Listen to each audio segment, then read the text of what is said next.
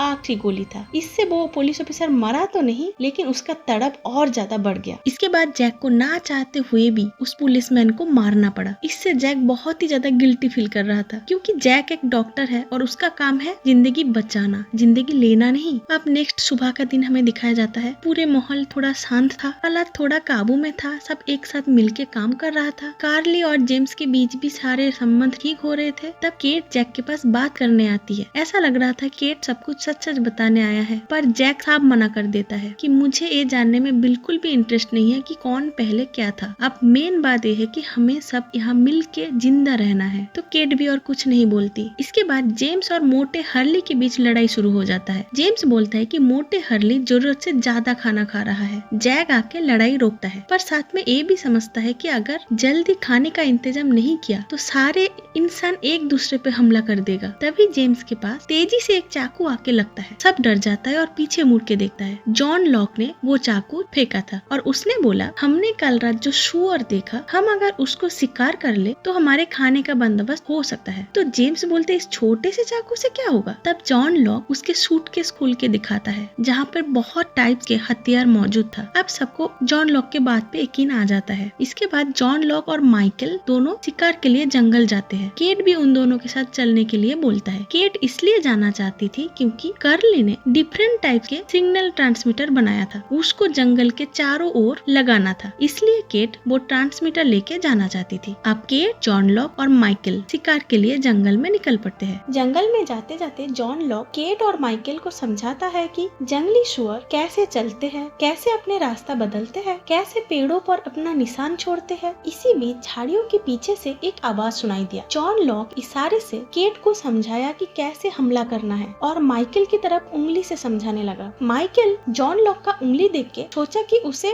Order दे रहा है, तो माइकल गुस्से में चिल्ला दिया। माइकल के चिल्लाने की आवाज से जंगली शुअर सतर्क हो गया और भाग के यही तीनों की तरफ आने लगा। जॉन लॉक और केट जल्दी से साइड हट गया, लेकिन जंगली शुअर माइकल को धक्का देके उसके ऊपर से झाड़ियों के पीछे की तरफ चला गया। इससे माइकल को बहुत ही ज्यादा चोट आया। माइकल के पैर से खून निकलने लगा, पर जॉन लॉक और केट बच गया। जॉन लॉक केट को माइकल को लेके कैंप की तरफ लौटने के लिए बोला और खुद अकेले जंगली शुअर को शिकार करने के लिए आगे बढ़ गया। केट भी माइकल को लेके किसी तरह कैंप की तरफ बढ़ने लगा। इसी बीच एक बड़े पेड़ को देख के केट रुक गया और पेड़ पे चढ़ने लगी, क्योंकि उसे जो ट्रांसमीटर लगाना था। माइकल उस पेड़ के नीचे बैठ के केट को बस देखते रहा। केट उस ट्रांसमीटर को पेड़ पे लगाने ही वाली थी, तब केट की नजर झाड़ियों के पीछे से एक अजीब सी हलचल की तरफ पड़ी, जहाँ समझ तो नहीं आ रहा था कि वो क्या है, पर इतना जरूर समझ में आ रहा था कि वो बहुत ही बड़ा और खतरनाक जानवर है। को देख के डर से केट के हाथ से वो ट्रांसमीटर भी नीचे गिर गया और वो जानवर उसी तरफ आगे बढ़ रहा था जहाँ जॉन लॉक गया है। जॉन लॉक भी एक आवाज सुनता है और उसको लगता है कि एक जंगली शुअर है, लेकिन फिर वो जो देखा वो बहुत ही बड़ा और एक अजीब तरह सा कुछ क्रिएचर है, जो हमें तो अभी दिखाया नहीं गया। दूसरी तरफ हमें अब केट और माइकल कैंप वापस आ जाता है। सभी माइकल को देख के डर जाता है, क्योंकि माइकल की हालत खराब। माइकल के बेटे ब्लॉट भी बहुत ही दुखी और परेशान हो जाता है। दूसरी तरफ हमें कैंप के सीन दिखाया जाता है, जहाँ सब अपने अपने तरीके से इस मुश्किल समय को थोड़ा सा नॉर्मल करने की कोशिश कर रहा था। रोज, जो एक एजेड वुमन है, वो अकेली समुद्र किनारे बैठी हुई थी। जैक उसके पास जाता है और उससे बातें करने की कोशिश करता है। रोज बोलता है कि रोज और उसके हस्बैंड दोनों एक ही साथ आ रहा था, पर फ्लाइट के क्रैश होने के टाइम दोनों बिछड़ गए। रोज अब ये मानना ही नहीं चाह रही कि उसके हस्बैंड अब जिंदा नहीं है। जैक बोलता है कि आप हमें मान लेना चाहिए कि आपके हस्बैंड अब नहीं रहे। रोज बोलता है कि जब तक मैं अपने हस्बैंड की डेड बॉडी नहीं देख लेती, तब तक मैं नहीं मानूंगी कि वो जिंदा नहीं है। इसी बातचीत के दौरान जैक को झाड़ियों के पीछे से एक आदमी दिखाई देता है, जिसे देख के ऐसा लग रहा था कि वो कैंप का हिस्सा तो है नहीं, और दूसरी पल वो आदमी गायब भी हो जाता है। जैक को लगता है कि उससे कोई गलतफहमी हुआ है। अब केट आके जैक को बोलता है कि शायद जॉन लॉक और वापस नहीं आएगा, क्योंकि वो अजीब सा क्रिएचर शायद जॉन लॉक को मार दिया। जैक जब केट से बात कर रहा था, उसी टाइम उसको फिर से वो अनजान आदमी नजर आता है और उसको देखने के लिए जैक भाग के जंगल की तरफ जाता है, पर उसे